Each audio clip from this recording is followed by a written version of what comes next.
सड़क बनाते हैं तो सड़क के टेंडर में लिखते हैं कि 10 साल तक टिके ऐसी सड़क के लिए हमको इतने बजट की सड़क बनाना है, और टेंडर देते टाइम पे गुत्तेदारी पार्टनरशिप में करके क्या बोलते हैं कि भाई 2 साल से ज़्यादा नहीं टिकनी चाहिए, तीसरे साल काम निकलना चाहिए। यानी वो खुद चाहते नहीं है ना कि ये टिके, वो चाहते हैं कि पाइपलाइन लीकेज होनी चाहिए, पाइपलाइन फूटनी चाहिए, आवाम में गुस्सा आना चाहिए, फिर हम बता सकते हैं आवाम को देखो देखो इधर पानी गंदा आ रहा था ना, आवाम ने फोड़ के नई पाइपलाइन कर दी। लेकिन वो नई पाइपलाइन के अंदर उन्होंने कितने रकम का मुर्दा डाल दिया, कितनी रकम उसमें लूटमार कर ली, कितनी रकम का करप्शन कर लिया, ये जाहिर नहीं होता है। आप देख रहे हैं SDM न्यूज़। मैं हूँ रियाज अंसारी। इस वक्त मैं महाराष्ट्र के ऐतिहासिक शहर औरंगाबाद में मौजूद हूँ और औरंगाबाद के अंदर हरसू तालाब के पास मौजूद हूँ, और मेरे साथ एक बड़ी शख्सियत वंचित बहुजन अघाड़ी की जो महाराष्ट्र के प्रवक्ता है वो मेरे साथ मौजूद हैं। शायद दर्शकों को बड़ी हैरानी हो रही होगी कि यहाँ पर लोग पर्यटक के रूप में आ रहे हैं, देख रहे हैं, एंजॉय कर रहे हैं, लेकिन जब हमने इनसे बातचीत की, इनके तासुरात को सुना तो हमें भी बहुत अच्छा लगा। इनकी सोच, हमने जब बातचीत की सर क्या बात है, क्यों जाना है, उन्होंने कहा कि आज औरंगाबाद शहर में 8 दिन में एक बार पानी आ रहा है, मैं देखना चाहता हूँ वो तालाब जिसका आज बार बार जिक्र होता है। चलिए उसका निरीक्षण करते हैं। चल आगे चल बात करते हैं। सर अब आप तालाब के पास पहुँच चुके हैं, सारे हालात आपके सामने हैं, क्या कहेंगे इसके ऊपर आप? हम तो ये कहेंगे कि कुदरत ने इस शहर को कई खूबियों से नवाजा है, लेकिन बदकिस्मती है कि जिन लोगों का यहाँ पे अभी निज़ाम है, हुकूमत है, वो लोग अपने मफाद के लिए अलग अलग योजना के नाम पे करप्शन करते हैं, और कुदरत ने दिए वाली इन सारी खूबियों का इंसान के फलाही के लिए, आवाम के फलाही के लिए इस्तेमाल नहीं करते हैं। ये बड़ी दर्दनाक और अफसोसनाक बात है। इतनी अच्छी फैसिलिटी इस शहर को मिली है। हर शहर के अपने ख़ुद की कुछ खूबियाँ होती हैं, और औरंगाबाद तो वेल प्लांट सिटी के तौर पे माना जाता है, और मलिक अंबर ये ऐसा नाम जुड़ा हुआ है इस शहर के साथ, जिन्होंने उस दौर में जब इंजीनियरिंग की डेफिनेशन नहीं बनी थी, उस दौर में इंजीनियरिंग क्या होती है, उसकी ज़ुबानी क्या होती है, ये अपने अमल से दिखाया था।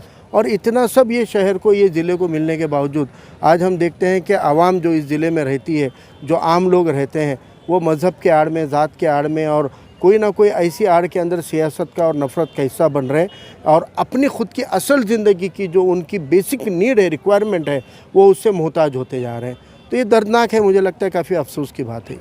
सर आज शहर में 8 दिन में पानी आ रहा है, जैसा आप कुदरती ज़ख़ायर आप देख रहे हैं, तो क्या एक बतौर एक सियासतदान, आपका एक बहुत वसी तजुर्बा है समाजी खिदमत में, आप तमाम चीज़ों को देख के क्या ऐसा सुझाव देंगे गवर्नमेंट को, ताकि आपके सुझाव से कई जो संबंधित अधिकारी वो जागे, प्रशासन जागे, और उनको एहसास हो कि वाकई ये बात में दम है, ये बात काबिल गौर है? देखिए, अभी हम अगर हरसूल के इस तालाब की मिसाल लें, तो ये जो तालाब का जो एरिया यहाँ बताया जा रहा है कि इसका जो रेंज है ये काफ़ी बड़ा एरिया था, और यहाँ पे जो अतिक्रमण या एनक्रोचमेंट हो गया है, इस वजह से ये तालाब एक तो सिकुड़ता जा रहा है, और ऊपर से इसकी जो डेप्थ है, गहराई है, वहाँ पे गाल और मिट्टी बसने की वजह से उसके डेप्थ कम हो रही है। यानी इस तालाब की कैपेसिटी को बढ़ाने की तो कोई कोशिश नहीं हुई है, लेकिन इसको घटाया जा रहा है। ये घटना चाहिए, ये बंद होना चाहिए। इसकी तरफ कॉरपोरेशन की, क्योंकि ये कॉरपोरेशन में आता है, अव्वल जिम्मेदारी तो कॉरपोरेशन की है कि वो इसकी देखरेख करे और इसको और ज़्यादा बेहतर बनाएं ताकि आवाम के इस्तेमाल में है। आज भी मैंने सुना कि यहाँ पंपिंग के ज़रिए शहर का एक ऐसा इलाका है जहाँ पे इसके ज़रिए पानी पहुँचाया जाता है। लेकिन अगर हम इसको वो दौर के साइंस इस शहर को मिला है जब साइंस नाम की और कोई मैकेनिज़्म और मशीनरी डेवलप नहीं हुई थी, तो आप इस ज़िले को, इस शहर को, हमको पता है कि नहर अंबरी जिसको कहा जाता है, वो ग्रेविटेशनल फोर्स के ज़रिए एक ऊंचान या ढलान को इस्तेमाल करके इस तरीके से बनाया गया था कि वहाँ पे पानी को पूरे शहर को तकसीम किया जा सकता था। इस शहर के अंदर पंचक्की है, इस शहर के अंदर हम दौलताबाद के किले का भी देख सकते हैं कि झरनों को किले के अंदर वाटर सप्लाई का नेटवर्क बनाने के लिए इस्तेमाल किया गया। यानी इतनी सारी खूबियाँ हैं। तो हम ऐसा कोई सिस्टम इन साइंस के दौर में, आईफोन के दौर में, एंड्रॉयड के दौर में, अगर हम इतने मॉडर्न हो चुके हैं कि जब हमको टीवी भी नहीं पता था वो दौर में, तो आज हमारे हथेली के ऊपर हम मोबाइल रख के पूरी दुनिया में रफ्त कायम कर सकते हैं, बात कर सकते हैं। तो ये दौर के अंदर हम इन चीज़ों को, कुदरत का ये जो एक ज़ख़ीरा है, बहुत बड़ा ख़जाना है, इसको इस्तेमाल क्यों नहीं कर सकते? कॉरपोरेशन के अंदर जितने भी बार हमने देखा है कि पानी का मसला जो है वो हुक्मरानों ने, चुन के आए वाले कॉरपोरेटर कॉरपोरेटर ने और काउंसिल ने, जो सेना बीजेपी की हुकूमत है यहाँ 25-30 साल से रही है, इन्होंने पानी का मसला हल करने की कोशिश नहीं की। अलबत्ता उन्होंने पानी के मसले को एक सोने की अंडा देने वाली मुर्गी बना दिया है। अगर वो मुर्गी को काट देंगे, मसला हल कर देंगे, तो अंडा बंद हो जाएगा। इसीलिए उनको सोने का अंडा चाहिए। इसलिए वो मसला है, जो एक बहुत बड़ी मुसीबत है, वो मुसीबत की मुर्गी को पाल रहे हैं, क्योंकि वो मुसीबत की मुर्गी इन चुन के आए वाले नगर सेवकों को और इस प्रशासन के अधिकारियों को सोने का अंडा देती है, और उनको ये अंडे से ऑमलेट खाना है मिल बांट के। तो ये जो मुझे लगता है कि आवाम को अब इस बारे में ये देखना पड़ेगा कि जो ताकत से हमारे मसले हल कर सकता है, यहाँ के इंक्रोचमेंट हटाए जाने चाहिए। तालाब को सिकुड़ने के बजाय तालाब को एक्सपांड करना चाहिए, क्योंकि आतराफ में भी पहाड़ों तक आप देखिए इतनी जो ज़मीन है, ये ज़मीन एक तो सरकारी है, या फिर अगर प्राइवेट भी है तो आपको यहाँ पे ये ज़मीन एक्वायर करने के अधिकार है। पानी ये मूलभूत बेसिक नीड है। पानी और रोड ये मसलों के लिए सुप्रीम कोर्ट के नोटिफिकेशन है कि किसी को भी अपनी ज़मीन वहाँ पर जो है वो छोड़नी चाहिए, क्योंकि वो शहर का सबसे बड़ा मसला होता है। और मुझे लगता है कि आप बहुत बड़ा रिजर्वायर नहीं बना पाए, बहुत बड़ा डैम नहीं बना पाए, अरे है उसको तो इस्तेमाल करो। आज पैठन से पानी ला रहे हैं, पैठन से पानी लाने के लिए कितने हज़ार करोड़ रुपए लग रहे हैं। अगर उसका चाराना भी इस तालाब के ऊपर खर्च कर दिया जाएगा, उसका चाराना भी अगर शहर के दूसरी तरफ ऐसे एक रिजर्वायर बना दिया जाएगा, तो बारिश की इतनी हमारे ऊपर मेहरबानी होती है। हर 2-3 साल में एक बार ओवरफ्लोड होता है। मुझे लगता है इस साल अभी कुछ चंद दिन पहले की न्यूज़ बनी पड़ी है कि ये ओवरफ्लोड बह रहा था, यानी ओवरफ्लो हो रहा था, रास्तों तक पानी आ गया था। तो फिर आप क्यों नहीं इसकी दीवारों को मजबूत करते? ये दीवारें पानी को नहीं रुका सकती है, इसमें लीकेजेस है, इसमें गहराई नहीं है, इसको सिकुड़ दिया गया है। तो हो सकता है कि आज अगर ये शहर के 30% बस्ती को पानी सप्लाई कर रहा है और आप इस पे काम करोगे, तो हो सकता है ये 60% बस्ती को पानी सप्लाई करेगा। यानी पानी का जो मसला यहाँ पे एक संगीन मसला बना हुआ है, वो मसला जैसे कि तैसा रह गया है। और आज क्या होता है, हिंदू मुसलमान के नाम पे, मुग़लों के नाम से और औरंगजेब रहमतुल्लाह के नाम से सियासत तो कर रहे हैं। और कल हमने देखा कि यहाँ मुख्यमंत्री आए हुए थे और मुख्यमंत्री कह रहे हैं कि हमने निज़ाम की शासन से मुक्तता पाली है। शर्म आनी चाहिए इनको। आज निज़ाम के दौर की जो डेवलपमेंट थी, वो डेवलपमेंट का 2% तो भी इन्होंने कर पाए क्या औकात है इनकी? अफसोस के साथ कहना पड़ेगा, लेकिन ये कहना पड़ेगा कि अरे तुमसे बेहतर निज़ाम का दौर था। निज़ाम के दौर के अंदर ये तालाब के जैसे सिस्टम बना के पूरे शहर को प्यासा नहीं रखा, पानी पिलाया। निज़ाम के दौर में इस मराठवाड़ा में जितनी रेलवे लाइन है ना, रियाज अंसारी साहब, आपको मैं दावे से आपके चैनल पे कहता हूँ, सुनने वाले तो स्टडीड लोग हैं ना, मैं दावे से कहता हूँ मराठवाड़ा में जितना रेलवे का नेटवर्क है ना, इससे 1.5 गुना ज़्यादा निज़ाम के दौर में था। माइनर गेज, मीटर गेज, ये जो गेजेस थे, ये मीटर का, और उसमें से तकरीबन 30-40% के पटरियों को बंद कर दिया गया है। और आज जितनी रेलवे की पटरी है, जितना रेलवे का नेटवर्क है, 1 किलोमीटर भी ये सरकारों ने 70 साल में नहीं बढ़ाया। 1 किलोमीटर भी। हाँ, आपने मीटर गेज को ब्रॉड गेज कर दिए, गेज बदला आपने, रूट नहीं बढ़ाया। 1 किलोमीटर का, यानी भीड़ को रेल लेकर जा सके हो, लेकिन वो तो वहाँ बैठकर यहाँ तक रेलवे दौड़ाता था। यहाँ के किसानों की कपास को उठाने के लिए रेलवे यहाँ आती थी, और यहाँ के किसानों की कपास दूर जाने से अगर कोई ख़रीदेगा नहीं, इसलिए उन्होंने मिल शुरू किए थे निज़ाम ने। क्या कर दिया आपने? वो मिलों की ज़मीनें बेचकर यही पॉलिटिशियन लोगों ने ज़मीनें हड़प ली, प्लॉटिंग कर दी। हिंगोली में उस्मान शाही के दौर की मिल थी, नांदेड़ में उस्मान शाही मिल थी। और आपकी इत्तला के लिए बताऊं, ये औरंगाबाद जो है मराठवाड़ा का हमारा कैपिटल है, और उस कैपिटल के अंडर में रहने वाले, मैं नांदेड़ से हूँ इसलिए नांदेड़ की मिसाल देता हूँ कि उस्मान शाही मिल जो थी, जिसको अब NTC मिल कहा गया, वो मिल के अंदर से बिजली पैदा होती थी और पूरे शहर को बिजली देने का काम उस्मान शाही मिल के ज़रिए होता था। और वो उस्मान शाही मिल साल के 12 महीने 365 दिन कम से कम 10,000 मजदूरों को, 12,000 मजदूरों को 12 माही रोज़गार देती थी, काम देती थी। इन लोगों ने वो बंद करा दी। एक मिल जो 12,000 मजदूरों को रोज़गार देती थी ना, पूरे नांदेड़ ज़िले के अंदर आज एक रोज़गार नहीं है जो 1200 लोगों को 12 महीने का रोज़गार दे सके। एक रोज़गार नहीं है। तो उस दौर में मराठवाड़ा के ज़िलों के अंदर इंडस्ट्री लाने का काम, रेलवे लाने का काम जो निज़ाम ने किया। अब आप कह रहे हो कि हम आज़ाद हुए, तो आज़ादी में तो हमारी तरक्की डबल हो जानी चाहिए, 3 गुना बढ़नी चाहिए थी। शर्म आनी चाहिए सरकारों को कि आने वाले दौर के अंदर हर समाज कहेगा मैं ये मानता हूँ कि अगर हम हैदराबाद स्टेट को आज़ाद रखते हैं तो वो भारत की सिक्योरिटी के लिए भी और हैदराबाद की सिक्योरिटी के लिए, क्योंकि बच्ची जवान होने के बाद ब्याहते हैं, वैसा ये आतराफ में कोई मुल्क के बीचों बीच तो एक मुल्क अलग नहीं रह सकता। लेकिन तुमने उसको अगर लिया भी है, छीन झपट कर भी लिया होगा, तो फिर तरक्की क्या की आपने उसकी? नहीं की ना। तो आज पुराने बुज़ुर्ग हमारे हिंदू समाज के भाई, हमारे नांदेड़ में कई बुज़ुर्गों से मैं मिला हूँ, वो कहते हैं कि बेटा हमको लगा था कि आज़ादी का दौर कुछ और रहेगा, लेकिन अभी तो हमको अफसोस से कहना पड़ता है कि वो दौर ही सुनहरा दौर था, क्योंकि अब ना रेलवे है वैसी, ना इंडस्ट्रीज़ है वैसी, ना तरक्की है वैसी, ना एजुकेशन के सेंटर्स है। तो ये जो चीज़ें मुझे लगता है हुक्मरानों को गौर व फिक्र करना पड़ेगा कि ये जो कुछ भी आपको बुज़ुर्गों से मिला हुआ है, इसको संभालो, इसको संभालो। ये लोगों की प्यास बुझाएगा। आपको 2-2 हज़ार क्या है समांतर योजना, 800 करोड़ की 1200 हुई, 1200 से 1600 हुई, क्या है? आओ चोरो बांधो भारा, आधा हमारा आधा तुम्हारा, या फिर भर अब्दुल्ला गुड़ थैली में। सर, मैं बीच में रोक के आपको सवाल कर रहा हूँ कि जैसा समांतर योजना हम देखते हैं कि 8-10 फीट के पाइप रहते हैं, इतने बड़े पाइप रहते हैं कि उसमें से एक 8 फीट का पानी, एक 8 फीट का आदमी चले जाता है। मैं एक सवाल ये आता है साहब कि जब पुराने दौर में ज़मीन के नीचे से एक नहर की शक्ल में, उसको सीमेंट कंक्रीट शक्ल में एक पाइपलाइन दी जा सकती थी जिसको ख़तरा भी नहीं था, तो क्या यह नए दौर में मुश्किल नहीं था कि हमको और बेहतर तरीके से ज़मीन दोस्त के अंदर कुछ लाए ताकि आने वाले वक्त को नुकसान भी ना हो? क्योंकि हम देखते हैं पेपर में आता है ये पाइपलाइन फूट गई, लीकेज होगी, औरंगाबाद में 2 दिन पानी नहीं, 1 दिन पानी नहीं। ये तो अजीब बात है, यानी कि आप पाइपलाइन डालते हैं और फिर लीकेज हो जाता है। तो फिर ये तो पुराने ज़माने के जो मालिक अंबर साहब ने किया वो तो कभी सुनने में नहीं आया, बल्कि सुनने में ये आया कि पानी आज भी महफूज है। बल्कि ये हम कह सकते हैं कि कुदरतन एक उनके मुंह पे तमाशा है कि देखिए उनके ज़माने में कुदरती तौर से ज़मीन में लाए थे, और आज जो पानी महफूज है, और आपके से कभी पानी नहीं आ रहा है, कभी फुड़ी आ रहा है, कभी बंद पड़ जा रही है। मेरा सीधा सवाल ये इन शॉर्टली कि ज़मीन के जेर इंतज़ाम हम कुछ ऐसा सिस्टम बना सकते हैं पहले ज़माने से, ये मुमकिन है? पहले ज़माने के जैसा आपको निज़ाम अगर बनाना है तो पहले ज़माने के जैसी आवाम के लिए ईमानदार नीयत भी तो चाहिए। नीयत कहाँ से लाओगे? आज जो चुन के ख़ुद को राजा बना के बैठे हुए ये जो खादिम हैं, जिनको हम चुन के देते हैं, ये ख़ुद बादशाह बने हुए हैं, बड़े शाहरुख खान बन के फिरते हैं। इन लोगों को शर्म आनी चाहिए। ये खादिम है, खिदमत के लिए चुन के दिए। इनके अंदर ना ईमानदारी बची है और ना ही इनकी आवाम का फ़ायदा करने की नीयत है।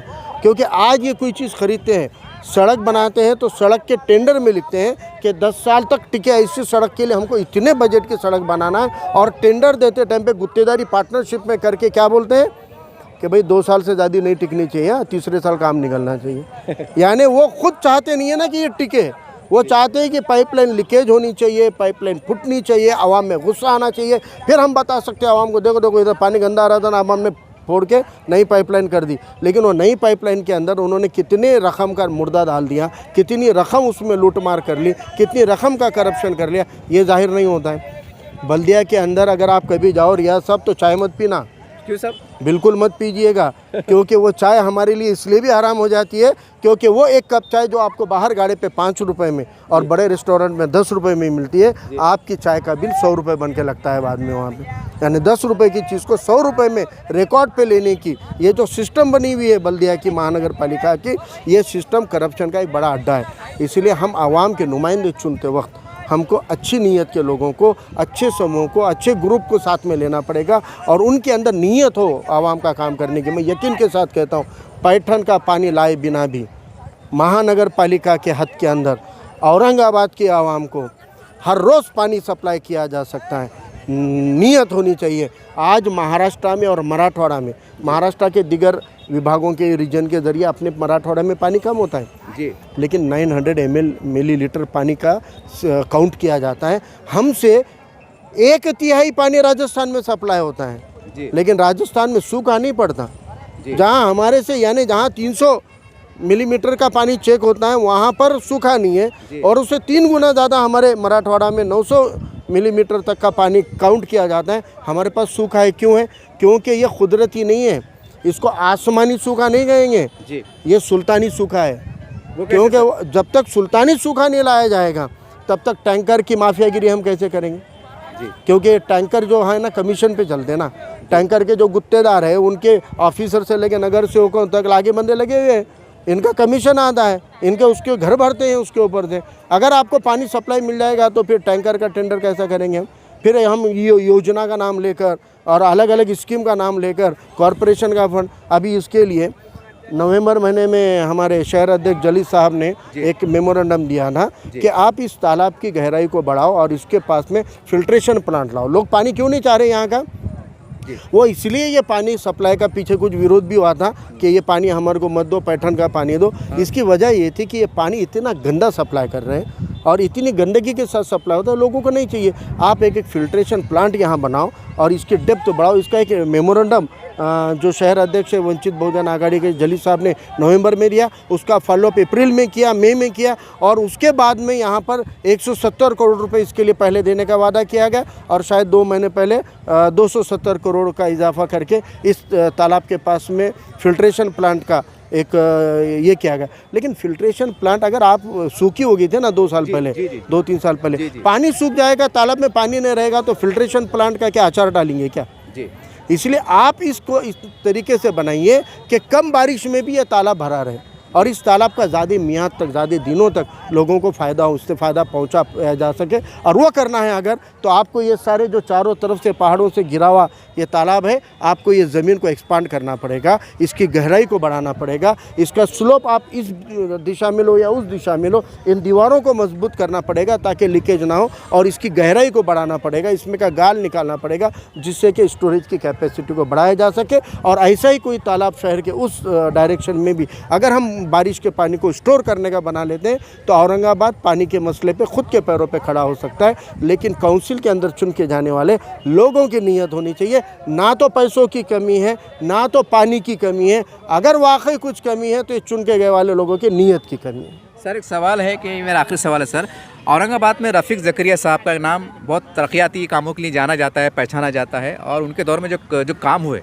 तो उसके बाद कहते हैं कितने आमदार आए, कितने खासदार आए, लेकिन काम नहीं हुआ, ये भी कड़वी सच्चाई। कुछ हद तक हुए हैं, इसमें कोई शक नहीं है। आज मैं शहर में इसके लिए सर्वे कर रहा था, लोगों ने साफ तौर से कहा है अगर इस ज़िले के 5-6 आमदार और 2 खासदार, हमको 2 खासदार, हमारी किस्मत देखी है हमारे औरंगाबाद की खुशकिस्मती के 2 खासदार हमको मिले हुए, अगर ये सब एकजुट आते हैं, जैसा आज आप ना कोई आमदार है, ना कोई खासदार है, ना आपका कोई नगर सेवक है, लेकिन आप यहाँ पर एक आवाम की परेशानी, उनकी प्यास को, दर्द को महसूस करके यहाँ पर खड़े हैं और निरीक्षण कर रहे हैं। अगर ये 6 आमदार 2 खासदार यहाँ खड़े हो जाए अधिकारियों को लेकर और उनके कान खींचे, उनको कुछ डायरेक्शन दे, तो क्या मुमकिन है कि रफ़ीक ज़करिया के जैसा कुछ हम इसको एक जैसा ये डैम है जयकौड़ी, इसको बना सकते हैं? क्या मुमकिन है सर, आपको लगता है?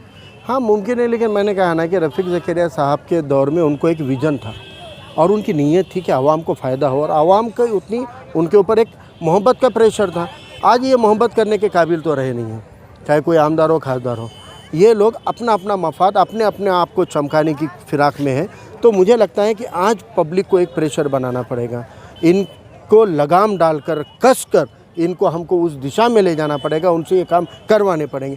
लेकिन ये इतने अब बेगैरत हो गए हैं चुन के आए वाले लोग कि अब आवाम को उनको गैरत दिलाने के लिए लगता है कि अब हमको भी बेगैरत बनना पड़ेगा। एक छोटी सी मिसाल देता हूँ, एक बादशाह का दौर था, वहाँ पर बादशाह ने क्या किया कि अच्छी खासी सड़क थी और उसको खुदवा दिया।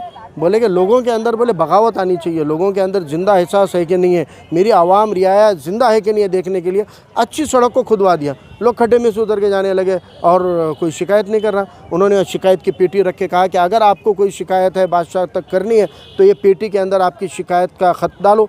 लेकिन वो कोई नहीं डाला। बाद में उसने बोला कि बोले खुदी हुई सड़क है, इसके ऊपर से पुल बना लो। जो लोग सीधा जाते थे उनको चढ़कर पुल पे से जाना पड़ रहा था, तो भी लोग पुल पे से चढ़ के जाने लग गए, लेकिन शिकायत पेटी में कोई शिकायत नहीं डाल रहा है। फिर उसने बोला कि इसके ऊपर एक टोल नाका लगा दो, तो टोल नाका लगा दिया। बोले अब तो भी लोग शिकायत करेंगे, तो लोग टोल दे के जाने लग गए, लेकिन कोई शिकायत नहीं डाल रहे थे। तो बोले कि अब टोल के साथ में आप उनको 5-5 कोड़े मारने की सज़ा दो। बोले तो फिर आवाम खड़े रहे कि आप 5-5 कोड़े खा के जा रही है।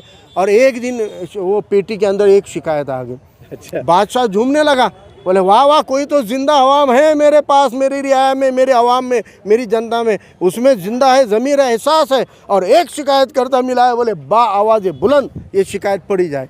और खोल के उस शिकायत पढ़ी गई तो उसके अंदर लिखा था कि बादशाह सलामत, अशरफियाँ देकर और कोड़े खाकर पुल पे से गुजरने में वक्त लग रहा है, क्योंकि कोड़े मारने वालों की तादाद कम है। आपसे गुजारिश है कि कोड़े मारने वाले बढ़ा दिए जाए ताकि वक्त की बचत हो।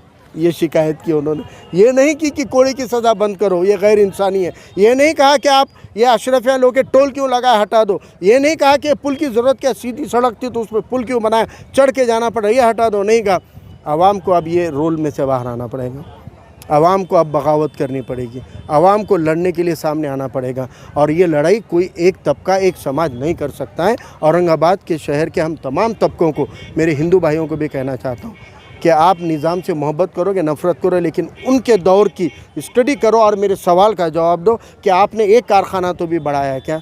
आपने मराठवाड़ा के कौन से ज़िले में कोई कारखाना थे वो बंद करा दिए? आपने रेलवे पटरी 1 किलोमीटर से नहीं बढ़ाई। जो भी पानी की सहूलत उन्होंने दी उसमें क्या इजाफा किया आपने? और जो किए वो भी फेल। पैठन का प्रोजेक्ट फेल है, नांदेड़ का विष्णुपुरी वो फेल है, तो जो किए वो भी नाकाम रहे आप। तो फिर अब अपने आप को उससे बेहतर बनाओ ना। हमने तो इस्तकबाल कर लिया ना, हम तो जी रहे हैं ना आज़ाद मुल्क में, तो हमको भी एहसास होना चाहिए कि हम आज़ाद भारत का हिस्सा हैं। और अब ये डेवलपमेंट सब हो रहा है, इसलिए ये डेवलपमेंट के लिए आप इसकी कंपटीशन कीजिए उनके साथ में, ना कि उनके बारे में उंगलियां तोड़ के इलेक्शन में वोट लेने का, उनको गालियां देने का। ये पैटर्न अब नहीं चलने वाला है। इस तरह से आपने देखा वंचित बहुजन अघाड़ी के प्रवक्ता महाराष्ट्र के फारूक अहमद साहब से हमारी मुलाकात हुई। और देखिए पूरे महाराष्ट्र में मैं एक बार फिर दोहरा दे रहा हूँ याद दहाने के तौर पर, इनका कोई इतना खासदार है ना कोई आमदार है, शायद कोई काउंसलर होंगे तो बता नहीं सकते, वो भी नहीं है। लेकिन एक दर्द के साथ कि आज औरंगाबाद ज़िले में 8 दिन के बाद पानी आ रहा है, वो यहाँ पर आए हैं। क्या ये कोई अथॉरिटी है? लेकिन फिर भी इन्होंने सुझाव दिए हैं। अब सवाल ये है कि जो प्रशासन में है, जिनके पास करोड़ों का फंड है, तो उनके दिमाग में ये बात क्यों नहीं आ रही है? जैसे साहब ने वक्त निकाला, नांदेड़ से आए साहब, मामूली बात नहीं, नांदेड़ से आके यहाँ निरीक्षण करना और सुझाव देना बहुत बड़ी बात है। और जैसा रफ़ीक ज़करिया साहब ने काम करे थे, हम तमाम औरंगाबाद ज़िले के 5-6 आमदार जो होते हैं उनसे भी कहना चाहते हैं, और 2 खासदार उनसे भी कहना चाहते हैं, अगर आप विकास के नाम पर अगर एकजुट होकर, जैसा आज साहब खड़े हैं, अगर आप 6 आमदार यहाँ आ जाए, 2 खासदार यहाँ आ जाए और एक सर जोड़ के बैठे कि पैठन की तरह तालाब को हम कैसा बना सकते हैं, तो यकीन मानिए कोई मुश्किल नहीं, कोई मुश्किल नहीं है। हम औरंगाबाद की जनता से कहना चाहते हैं, अब तो आपके पास फ़ोन है, व्हाट्सएप है, फेसबुक है, ज़रा कमेंट कीजिए, ज़रा अच्छी अच्छी बातें उनको याद दिलाइए, क्योंकि आप जनता है, आपका एक कमेंट एक वोट की मानी रखता है। तो उम्मीद करते हैं कि जनता भी जाकिए। और जो राजनीति चढ़ी ना, हिंदू मुस्लिम ये वो ये सारी फालतू बातें, हम आपको एक ही सुझाव देना चाहते हैं। ये हम नहीं कह रहे, जनता के बीच की बात को हम पेश कर रहे हैं कि आज विकास के ऊपर उठिए आप, आज विकास के ऊपर उठिए, जो विकास की बात करेंगे उसके साथ होइए। कितनी हैरत की बात है कि निज़ाम कालीन का ये तालाब, इसको ना बढ़ाया गया है ना डेवलप किया गया। क्या क्यों हैरत की बात है? बहुत हैरत की बात है। और आज हम जो है तो पैठन से पानी ला रहे, करोड़ रुपये खर्च कर रहे, ठीक है वो अपनी जगह सही है, लेकिन क्या यहाँ पर हम एक तालाब को निर्माण नहीं कर सकते हैं ऊंचाई से अच्छे से करोड़ रुपये लगा के? अगर और आने वाले वक्त में इंडस्ट्री आ रही है, आबादी बढ़ रही है, तो ये आपकी जवाबदारी बनती है साहब, ये आपकी जवाबदारी बनती है कि हम 10 साल का विजन लेके चलें कि हम और कितने तालाब बना सकते हैं। ये आपकी जवाबदारी है। आप सड़क बना रहे हैं, एयरपोर्ट बना रहे हैं, सारी बातें कर रहे हैं, लेकिन आप पानी नहीं पिला रहे हैं। क्या काम की सड़क, क्या काम की इंडस्ट्री, क्या काम किए वो सोने चांदी के रोड, कुछ काम की नहीं साहब। जब पेट में रोटी नहीं है, रोजगार नहीं है और पीने को पानी नहीं है, तो क्या खाक जिए हम, और कैसे हम कहें कि हम आज़ाद हैं, हम डेवलपमेंट है। उम्मीद करते हैं कि जनता भी जागे और नेताओं से कहते हैं साहब कुछ करो, कुछ ऐसा करो कि आपके जाने के बाद जैसा रफ़ीक ज़करिया साहब आज हिंदू क्या, मुसलमान क्या, सिख क्या याद करते हैं साहब, याद करते हैं ज़करिया साहब से, वाह क्या काम हुआ था। हम तमाम आमदारों खासदारों से कहना चाहते हैं कि आपके जाने के बाद जब आप वापस जाएँ तो लोग आपके याद में रोएं कि साहब फला साहब अच्छे थे, फला एमपी साहब अच्छे थे, फला आमदार साहब अच्छे थे, क्या काम किए, क्या काम किया, आज हमको फ़ायदा हो रहा है। उम्मीद करते हैं अगर आप ऐसा करेंगे तो आप कामयाब रहेंगे, वरना जनता खुद देख रही है और आने वाले समय में क्या होने वाला है ये आप अच्छी तरह जानते हैं।